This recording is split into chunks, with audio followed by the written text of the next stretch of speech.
Good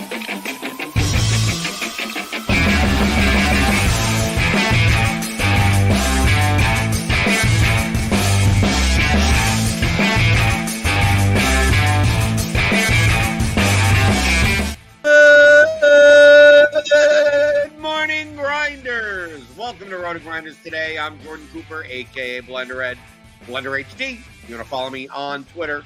And it's Wednesday, August 7th. We'll be taking a look at tonight's 7-game MLB slate on DraftKings. Make sure to hit that thumbs up button on your way in the door. Hit the subscribe button if you're new here. Hit the notification bell to always know when we go live. For the early slate, 12:30 p.m. crunch time. We're awfully on with the guys. There's going to be some weather concerns for the early slate, at least. Maybe not so much for the late slate, the main one later tonight. But if you want to tune in later, 5 p.m. Eastern is Grinders Live. Dean and the guys will be on to break this slate down in a lot more detail than we will this morning. This is kind of a first look. And then about 6:20 p.m., Roth will be back with crunch time. And they'll go over position by position, answer your questions and everything on the stream. Join with me this morning. Early this morning for the people in the West Coast, it's Taylor Smith. Once again, MLB keeps on trucking along, but NFL is coming up soon, and definitely tune into check out RotoGrinders. We may got some new NFL stuff that we'll be announcing this month. Join us, combo premium package, $40 off your first month. Hit that link in the description. So Taylor, are you like me? Are you sick of baseball? Because typically a week before the All-Star break, it's like, when does NFL come back? And now it's like, you get the Hall of Fame game, which doesn't really matter, right? You start getting some preseason, you start getting some reports from camp, and you're like, come on, NFL's coming up. But I mean, of course, like me, I'm not going to remember who's going to be on what team until about the Friday before the first regular season slate. Yeah, exactly. I like baseball. I think baseball is my favorite DFS sport, so I cherish it while it's here. I'm also kind of deranged and still like NBA, so looking forward to that coming back already. But yeah, football should be fun. It is kind of a beating at this time of year when people are tweeting out like training camp highlights. Like, could not give less of a shit about that, but it will be exciting having the real games back like a month from now. Right. The best part about the first Sunday of NFL regular season is that the amount of best ball screenshots goes down by like 98%. Yeah, like on Twitter, right? That's yeah. You scroll through, it's like, okay, I'm not drafting, draft, whatever. Oh, you didn't get your snack. Oh, whatever. Feel free to go to spikeweek.com if you want your best ball stuff here, our sister site here at RotoGrinders. But good morning to everyone in the chat. Feel free to give the thumbs. Good morning, Mavs, Mr. Richard, Mario Easy, everyone else in the chat. Let's talk about the 7-game slate. Once again, just like yesterday, we got Coors, the Mets and the Rockies, and the stack projections for them are like trump everyone on the slate by a lot. And then we also have another dynamic. I don't know if I've ever seen this. A baseball game with a 6 total. Not 6.5, but a 6 total between the Tigers and the Mariners. I think hitting is going to be at a premium today. Pitching, maybe not so much. I think there may be like 7 viable pitchers on today's slate. But let's start with that 6 total. Can you give me any reason that George Kirby at 8,800 and Tariq Skubal at 10-1? We got plenty of value bats on the slate that I think you could. Maybe you're not making a Skubal Sale lineup, and we'll talk about Sale in a minute. But I think if you paid $19K for pitching, I think you're still fine on the hitting end. Are there any warts? I mean, Kirby has a 6.5 strikeout prop. Skubal has a 7.5 strikeout prop. Both these teams strike out a lot. Both these teams don't have the best of offenses. If it was your choice, would you just play Skubal? And if ownership wasn't a concern, would Skubal, Kirby be like the 1-2 of this slate? Yeah, I think so. Skubal is definitely the one.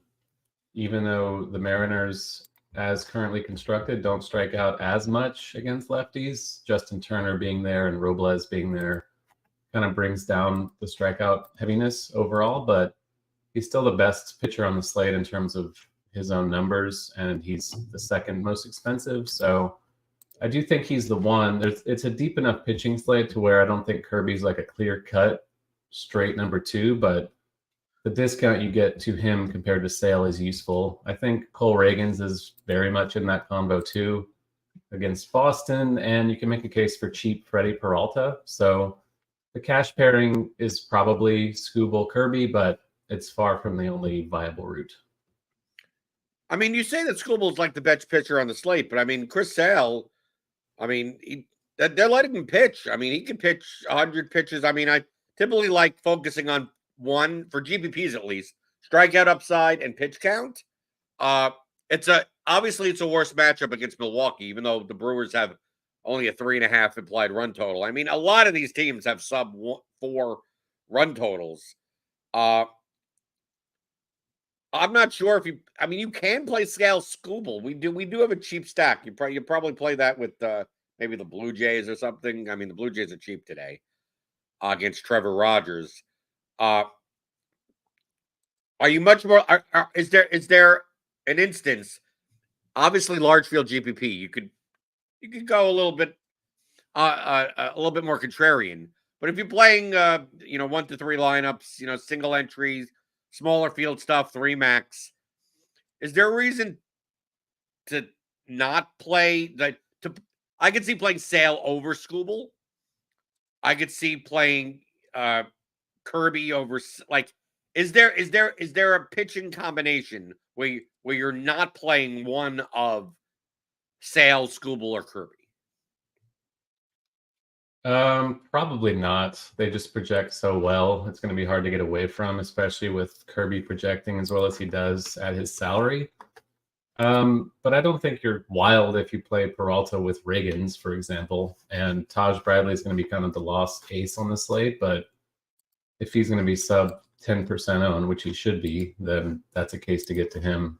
And, if you're entering multiple lineups. But in a 3 lineup set, you're probably going pretty condensed with that top group. Well, we saw in his last start, Taj Bradley finally came down to earth. In a great matchup against the Marlins. He projects the lowest out of the bunch at 9,200. And his strikeout prop is at 5.5 plus 130. So even the betting markets are not like, St. Louis is not the worst matchup, but not the best matchup. And you can say the same thing for Freddie Peralta. Freddie Peralta obviously comes with some baggage that sometimes he looks electric and sometimes he looks like a gas can. Atlanta has nearly a 4.5 total. I think that keeps a lot of people away from Freddie Peralta. But at 8,500, he definitely has strikeout upside. He can have the most strikeouts on this slate. But there are a lot of pitchers to choose from. Cole Reagans against Boston. I almost feel like I would rank Reagans ahead of Peralta just from a matchup perspective, but I'm not a huge in picking on Boston either. I think the interesting guy, I don't think there's any cheap nonsense on the slate, as Dave Potts would say in the $1 Million Musings. If you're a Combo Premium member, remember Dave Potts, Cheese is Good, 2-time Millie winner, Fantasy Baseball Hall of Famer. He writes like 10,000 words like every day on all the slates. So if you're a Combo Premium member, if you're not, click on that link in the description. He pens the term cheap nonsense. Eric Fetty, 7,700 against Tampa Bay, who are a much better matchup now than earlier in the year because they're starting to get into creative player territory towards the bottom of their order.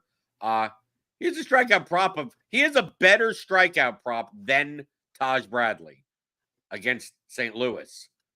So I could see playing him over, Kirby, over Peralta, over Bradley. I mean, it's hard. To me, it's hard to not play one of the pitchers in the Tigers-Mariners game as like a combo. Because I'm playing 3 max stuff, so like I'm playing 3 lineups. But if I'm going to spend up at a little bit more at my stacks, Fetty may just go, just totally under the radar, because it's not like he's 6,200. And it's like, okay, this is obviously he'll be 30% owned, but at 7,700, he's so close to Peralta and Kirby that maybe you could get away with a Skubal Fetty lineup. I think you can get away with it. Like you said, Tampa Bay, super strikeout heavy. Diaz is the only hitter with a not huge strikeout rate against righties, but it is tough not to just get to Peralta as a significantly more talented pitcher overall than Fetty and just chasing the strikeout upside with him. But I do think for the discount, like if you're stacking Coors and you're looking for a way to get there, Fetty's probably the best way to do that.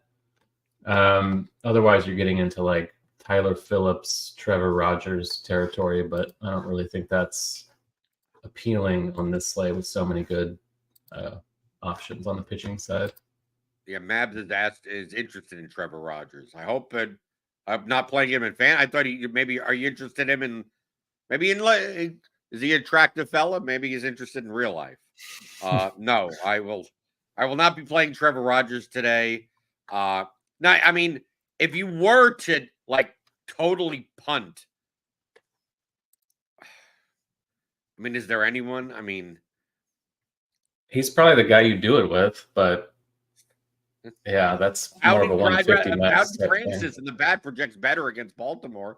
I think Baltimore actually gets more ownership as a stack if you're going to do that. My attitude is on this slate is that hitting is the premium. Like, to skew away, like, it's not only like this is what the problem people do trying to be contrarian. And Taylor, you know me, I'm typically a contrarian player in general, but that's like from a whole lineup perspective. It all depends on the type of GPP that you play. Obviously, the larger the field, the more contrarian you can get. But sometimes you have to think from a logic perspective. Like, if this was a slate where it was Skubal, and then you looked at the rest of the pitchers and said, I can't believe I have to play a second pitcher on this slate, then guys like Trevor Rogers and Bowden Francis and take a shot. They're all bad. One of these guys that suck is going to put up 20 points. I'm not sure which one, and you take a shot on him. But it's not only that you play Trevor Rogers at 6K, and it's like, well, if I get 15 points, if I get 20 points, it's like, well, what happens if between Kirby, Skubal, Fetty, Reagan, Sale, Peralta, Bradley, if all you need is like two of them to get like 25 and they're all owned, like, it didn't matter that you played Trevor Rogers. Like you're when you play guys like the really out there pitchers, like, they'd have to severely outscore other pitchers on the slate relatively. And there's just too many good pitchers, too good pitching options on today's slate that the ownership is spread out. That why not play? Like, we've had slates where Glasnow is 60% owned because he's the only guy worth playing.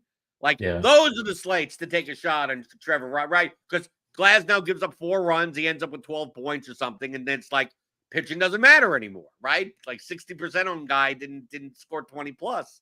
I get the sense, looking at these totals of the slate, that if you don't score at least 40 points combined in your SP spots on DraftKings, you're gonna be severely behind. Like, I don't know what the combination is. That's what we're discussing, right? Do you play Kirby Skubal? Do you play Reagan, Sale, Fetty, like whatever? But I'm assuming 2 of these guys combined will get you 40, if not more, 50 points. Are you going to trust that to Trevor Rogers, right? Because even if he does put up 20, it may not even matter. Like, you may just equal these guys, and like, you didn't get anything. Oh, well, it's only 3% owned. Yeah, but he also scored the same as Kirby, and Kirby was 35% owned, right? So, are you with me that even if I was playing 150 today in the large field, it's quite possible that I still don't play Trevor. I just play as many of the combinations of Kirby, Skubal, Fetty, Reagan, Sale, Peralta, maybe you throw in Bradley, and you're done. Yeah, I think you can live at 7,700 and up on the slate and play anyone in that range together that you want, but dipping below that just does seem unnecessary. Like, is Gavin Stone really going to get you enough points to matter in a tournament? Probably not against the Phillies, even at a cheap salary. So, Blackburn against the Rockies does not sound appealing, even, against the Rockies. It's still Paul Blackburn at Coors. So, not doing that, not playing Ryan Feltner, of course, against the Mets. So, yeah, Fetty's cheap enough. Like Fetty and Peralta, if you for some reason have to pay up for bats, like that's an okay combo that projects well enough. I'm still not sure if Fetty Peralta has the upside to match a Kirby Skubal combo if everything goes well for that, but they do project well enough to where I think you can do it in a large field type of setting. Okay, let's talk about bats now. Taylor, you haven't been on in a couple of weeks. We still got the tiers, A, B, C, D, F, ranking 5-man stacks on DraftKings today. Remember, this is ownership adjusted. So Coors is going to be chalky, but is it going to be over-owned? Is it going to be under-owned? And obviously at the bottom, just because, I'm assuming the Mariners and the Tigers are going to be close to the bottom, if not all the way at the bottom, doesn't mean you can't play a Mariner. Doesn't mean you can't play a Tiger. Maybe playing 5 of them, not a very good idea. Okay, so let's start elephant in the room, obviously. Mets, Rockies. I'm looking at the BatX stacks projection page. Both these teams project like 6 points plus clear of any other team on the slate. And a bunch of the teams, like right in the middle of the pack, I mean, they're like 10 to 12 points higher than. It's quite obvious. You could play the Mets, you could play the Rockies, you could afford them. I mean, they're expensive, but you plug in some $2,200 one-off and you're good. And there's plenty of them on this slate. Do you think the Mets against Feltner and the Rockies against Blackburn, they project, it's not like the Mets gap, Rockies big gap. Like the Mets and Rockies kind of, even though the Mets have the higher implied team total, the Rockies actually project pretty well against Blackburn because Blackburn's really not a strikeout pitcher. I know the Rockies aren't very good, but like I don't think Blackburn's the guy to come in and strike out 7 or something. The question is how owned are they going to be? Because they're going to be the two highest owned stacks, but are they still under owned even at their higher ownership? Especially with, how do you think the field is going to react, Taylor? Where hitting is at a premium. This is quite obvious. Like you look at 7 pitchers and go, I can play 7 pitchers. I just need 2 of them. But there's really, and I'm going to play Coors and just make all the pitching combinations and play, multiple Coors combinations. Like you could easily just do that. It's the chalkiest way to build. But is it chalky enough? Are enough people going to, try to go to some other stacks and, condensed pitching ownership? I'm not necessarily sure about that. I don't think it's like yesterday where I thought the Mets were actually going to be slightly underowned. I don't know. I mean, I go with my gut, Taylor. If I was just a, hand builder, just looked at the slate, like I would just go, yeah, it's kind of like Coors or bust. Do you think the rest of the field kind of does the same thing of like, what else are we going to do? They probably will, although I could see, a team like Baltimore not facing an ace, pick up some ownership, maybe the Dodgers and Phillies, because that game doesn't have great pitching and they are decent offenses. So, yeah, I could see it being a situation where the Mets are overowned. The Rockies, I don't know, because I feel like generally people don't really play Colorado as much as they should at Coors. Like, I know they're garbage, but it is the best hitting environment by a mile on the slate, and they're not facing an ace. So I don't think the Rockies are going to be too owned to play, so I would put them in A. And the Mets, just because they will presumably still be the chalk stack. They project really well. They have a 6 implied total, but they should be popular. So that's enough to move them down to B, I think. Yeah, I'd be like playing Mets one-offs, except if they're in like scarce positions. Like, I'd kind of try to stay away from that, right? Like, I guess you could play Lindor as a one-off. You could play Alvarez as a one-off. But, I mean, even at shortstop, I mean, there are other guys that you could be playing there. Just be careful. Like, I'm not a big fan, especially in large field GPPs, of, like, if some 27% one-off does well, it's most likely the rest of the team has done well also. And you needed that stack instead of that one-off. So I'm much more likely to play a low-owned Met one-off in my lineup rather than, the highest point per dollar kind of player on the team. But let's get to the Dodgers and the Phillies. That's the next game. It's kind of like games. Like, I look at the bat stacks page and it's kind of like, okay, this game is good, and then this game is good, and then this game, and then all the way at the bottom is the Tigers and the Mariners. The Dodgers, the top of their lineup, one of the best in baseball. Bottom of their lineup, it's not so much. It's there. And the Phillies, their lineup back to pretty good also. The Dodgers against Tyler Phillips, the Phillies against Gavin Stone. The Phillies are expensive stack. That's probably a Fetty lineup, maybe not even a Scooble Fetty lineup. Where are we putting the Dodgers and the Phillies on the tiers list? I think I would still put the Dodgers in A, just because of the nature of the slate, with stacks being pretty underwhelming once you get out of Colorado. Like you said, the lineup's not great, but they do have Smith, Freeman, Ohtani, and Hernandez. Still 4 very good hitters you can play at the top of the lineup. And then cheap stuff, Kike Hernandez is okay. I do think there's pinch hit risk with guys like Hayward, of course, and Andy, maybe not Andy Pajes. I guess he's an okay enough cheapie, even though he's been kind of rough lately. It's just a fine spot. I'm not scared of Tyler Phillips, so I'll put them in A. I think I would move the Phillies down to maybe C, like borderline B, C.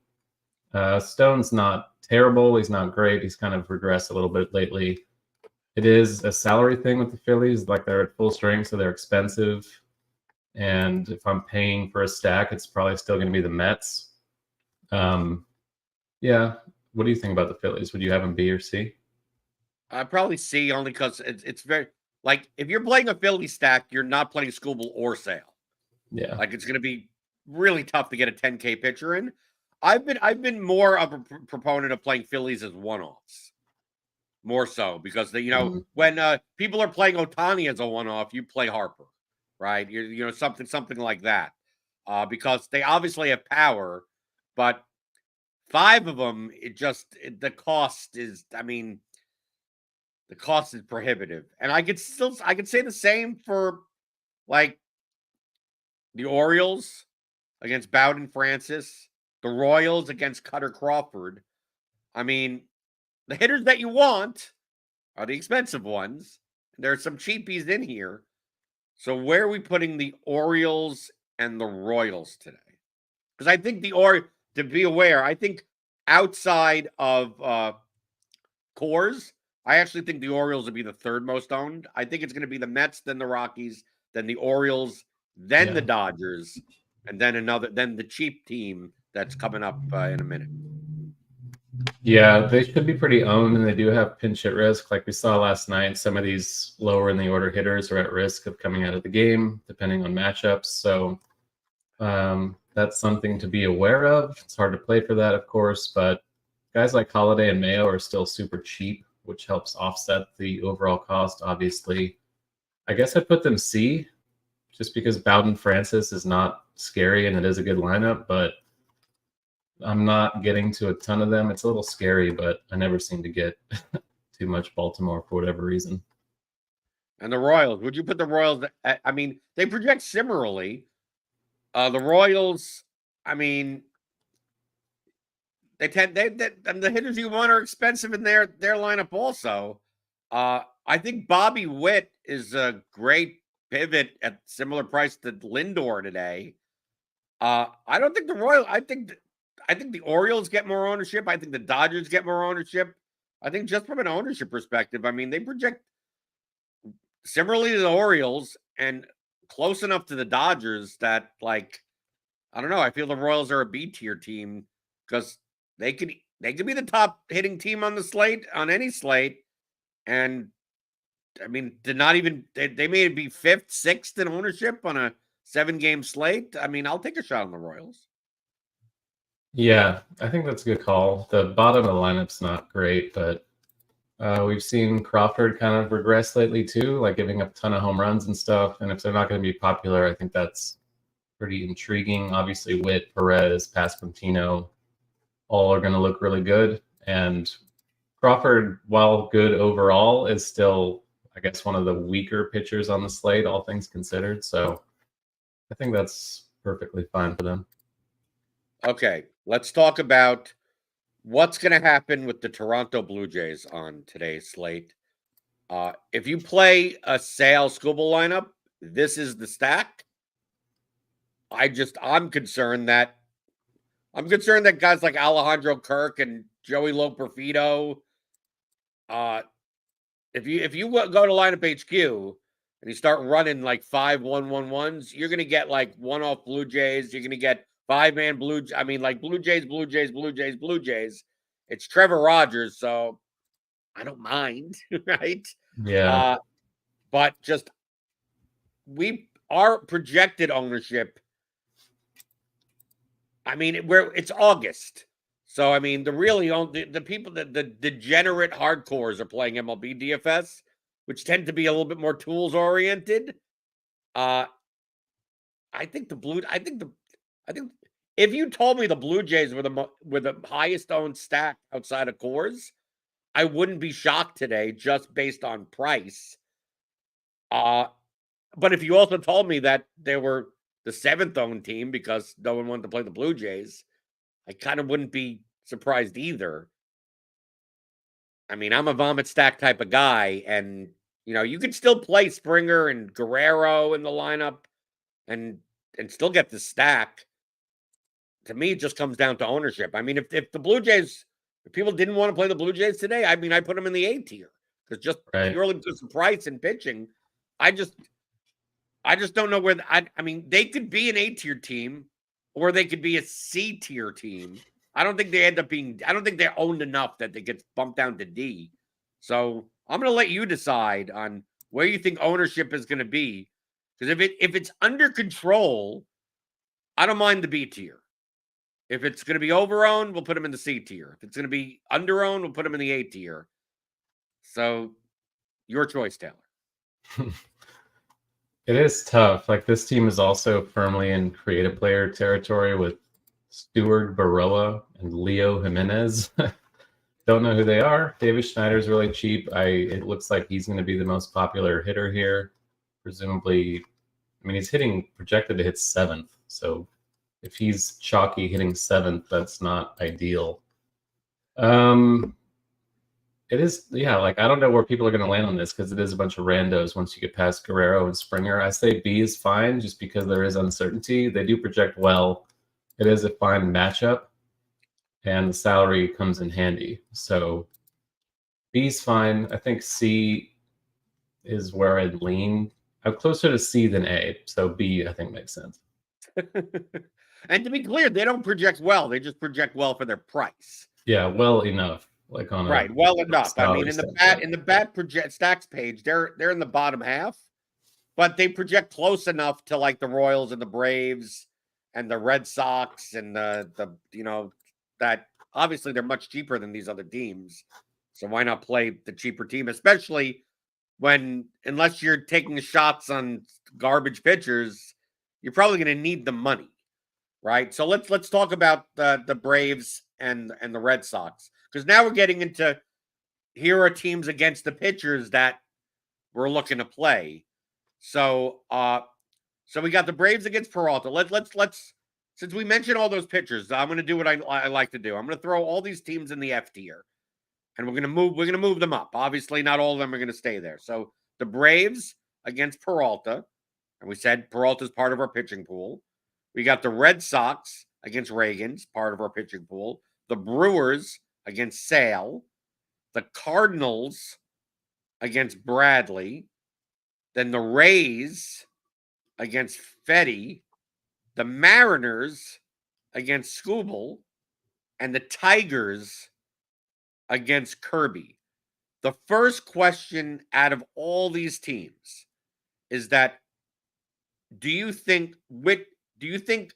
any pitcher gets to the point in which they're chalky enough where the leverage alone will move a team from the F tier to the D tier? I think if anyone is going to be that chalky, it's probably Scoobel, which moves the Mariners up to D. Like I said, it is a lower strikeout lineup now. They do have some power, even if the park is bad for power. I'm still not really getting to them much at all, but Scoobel's ownership, I think, should be high enough to move them up. The team that I think is a firm F is the Cardinals, because Bradley is very good, but he's not getting ownership. So you're not really getting the leverage angle with them. I think that's a firm F team today. Let's see. Atlanta, I would move up.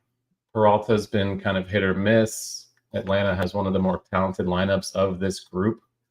I think I'd move them up to C. I think you can make a case even for B, but I don't think Peralta is going to be like really popular. So just in terms of talent, Atlanta belongs in C. Let's see. Boston, I think, is okay against Reagans. They have gotten a little bit better against lefties. They're not as lefty heavy as they were earlier in the year, but I'm still not looking to pick on Reagans too much. Let's see the ownership. Is Reagans projecting for a lot? No. Reagans will be about as owned as maybe Peralta will be. Okay. So Boston's borderline CD, fine with D. Tampa Bay against Fetty. If Fetty's going to be popular, you can move them up. I don't really think he will be. He projects pretty well in the bat, but with so many other options, it's still hard to imagine him being like more than 15% maybe. So Tampa Bay in the D is good for me.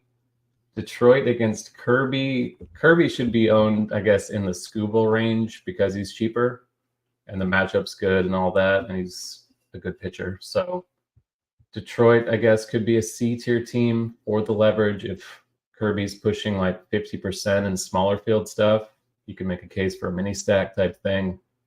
And then Milwaukee, probably C or D, probably D. I don't really want to pick on Sale, but Milwaukee has a better offense than Detroit, of course, and then Seattle. But going against Sale on this slate doesn't really seem like the funnest path. So you think the only F tier team is the Cardinals? Yeah, I do. Okay, just clarifying. I mean, yeah, I don't think Bradley's going to be popular enough to where like you're getting a ton of leverage with St. Louis. They don't project very well. I don't know. I don't really see the need for St. Louis today. Right, but I mean, my attitude, of course, with me playing 3-max and small to mid-sized field is like I view like my lineups will primarily contain A and B tier teams, right? Considering some maybe, depending if I need salary or I need to fit a one-off or I need to fit something, maybe a C, right? So my lineups will a lot of be, Royals, Rockies, or Dodgers, Blue Jays, something like the Mets, Royals, something like that. And then like the F tier is like, I will not even consider, like you're nuts. And D is like, you're not nuts for playing them, but I'm not. Like that's what the D tier is like, yeah. Even if you can play, the Red Sox, the Mariners, the Rays, the Tigers, the Brewers in 3-max in the same contest as me, but I'm not. Like, good luck to you. I mean, if you want to get really contrarian, you can. I don't think you're nuts, right? But if you play if you're playing a Cardinal stack with Trevor Rogers today, you're nuts. I mean, just simply put, just like even in large field, like I almost feel like even that, like feel like I'm going to play Cardinals plus Trevor Rogers and Gavin Stone, and I'll be like, what are you doing to yourself?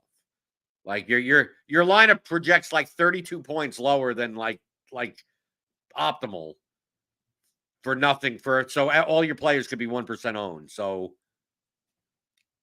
Like, you don't need that. Congrats. You don't. I mean, right? Congrats. If you win the GPP, you're going to win by 102 points because something happened, and it's not going to matter, right? So you don't need to win by that much.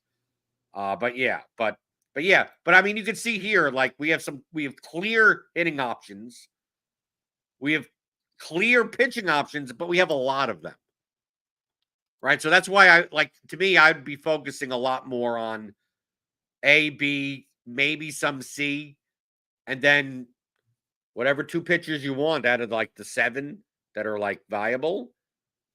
Like, you can make a case for any of the 7. If you want to play Bradley Peralta, doesn't project as well in the bat, but I mean, that's fine with me. You want to play Fetty Reagans? Sure. You want to play Scooble Kirby? You want to play Kirby Peralta? I mean, feel free. Just mix and match. One of them is probably going to get blown up, and it's going to be the one that's in my lineup. That is how it goes. Like Taj Bradley last week. I feel like anytime there's a clear cut like SP1 in a great spot on a shorter slate, they get blown up. It happens every single time for whatever reason. But no, and the thing that happens to Taylor, the thing that happens to me is that I played like the seventh highest owned stack that's under owned, and I'm like, wow, they got 9 runs in the 4th inning. And then, like, oh, the 8:05 game starts, and like my pitcher gives up like a grand slam in the 1st, right? It's like Pablo Lopez, right? And it's not even a low on pitcher. It's like the chalk pitcher. It's like Pablo Lopez yesterday or something, right? It's like, oh, I got everything right other than like the thing that matters the most, like not getting -3 at pitcher today. And that should have been the most obvious slam dunk play of your lineup. That's the one that fails every time. Right. You get that 1% on stack, but can't get the pitching right. No. And that's more frustrating, Taylor. That's always more frustrating because I'm never expecting to get the stack right. Like, I'm never stacks are, that's higher variance. Hitting is much higher variance. So it's like, oh, I played the Orioles at low ownership and they scored 2 runs. I can move on to the next day. But when you play the Orioles at low ownership and they score 15 runs, and then you have a total combined 7 points at both just pitching spots with a 60% owned guy and a 32% owned guy, and you sit there and you go, like, what the hell? Yeah. It is maddening, but at least you're playing the right way in theory. With pitching being less variant and generally more bankable, smaller ranges of outcomes and all that.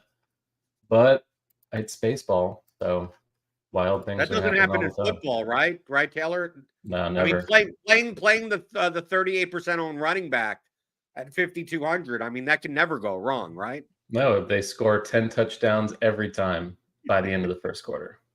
Right, playing that $3,600 wide receiver that's projected to get 7.8 targets. I mean, that never fails, right? Yeah, plays in the slot, gets overlooked every time.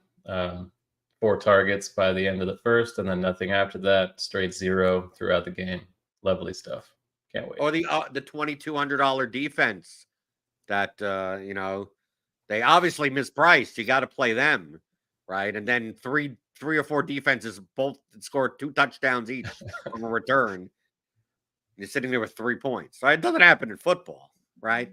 It hurts more, Taylor. That I know we're making fun of the situation. I know we're being facetious here. It hurts more in football because the slates are like a week apart, like the main slate. That's the thing. Baseball, it only stings for a night, right? Yeah, you've forgotten it's kind of like an STD, right? You kind of like just a little bit, it stings a little bit. You take some antibiotics, and you're done. And you're good by the next day. Yeah, that's the worst thing about football. It's not really daily fantasy. It's essentially weekly fantasy unless you're playing all the showdowns and stuff. But I think the tilt is worse when it's like the Cowboys are 4K and they're 25% owned because they're playing Washington or whatever, and they score 3 defensive touchdowns by halftime, and you're completely cooked by the most variant, volatile thing in the world, and it happens to be overowned. But whatever. Is it more tilting when that chalk defense in the classic slate? I'm more tilted when it's showdown.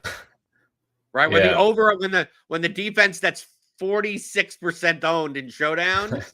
The first play of the game is a special teams touchdown.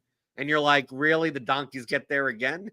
Yeah, like the defense kicker games where it's like Steelers and whatever Browns on Monday Night Football, and the kickers are both 5 field goals deep and all that. Yeah, it's gonna be fun. Thursday Night Football, that's where it's at. Right. So you'll be on for some football stuff, some baseball stuff, some basketball stuff. You're on some crunch times. I mean, you're kind of all over the place. So is there anything you're doing this week content wise that people should check out? I think I'm on crunch time another time or two, but most of my baseball written stuff is on the weekends, so you'll have to wait a few days to read me, I think. Right. So I'm here on the weekdays, and then you come in on the weekends when no one's around and posting your posting your stuff. Right. Okay. So check that out. Obviously, running a special here. $40 off your first month combo premium package. Right. We're even running I think an NFL special. I don't know. They don't tell me. I think it's like $2.99 for the season or something. If you want all of our NFL stuff, but I just say get the combo premium. Right. You get the MMA, you get PGA, you get MLB, you get NBA, you get NHL, you get college basketball, college football. You get all of our projections, our ownership, our tools. All of our content is way too much content here. Access to our Discord, rotogrinders.com/Discord. So check that out. $40 off your first month. Click on that link in the description. And if you're not going to do that, at least give me those thumbs. On your way out the door, hit that thumbs up button. Hit the subscribe button if you're new here. Hit the notification bell to always know when we go live. Remember, we got crunch time for the early slate, 12:30 p.m. on the channel. 5 o'clock Eastern is Grinders Live, followed by crunch time. Roth, I think the weather's going to matter for this afternoon slate, so definitely check out crunch time for that. But I'll be back tomorrow like I always am, Monday through Friday, 11 o'clock Eastern, talking about all things you're thinking about in daily fantasy, props, and pick'em on RotoGrinders Today.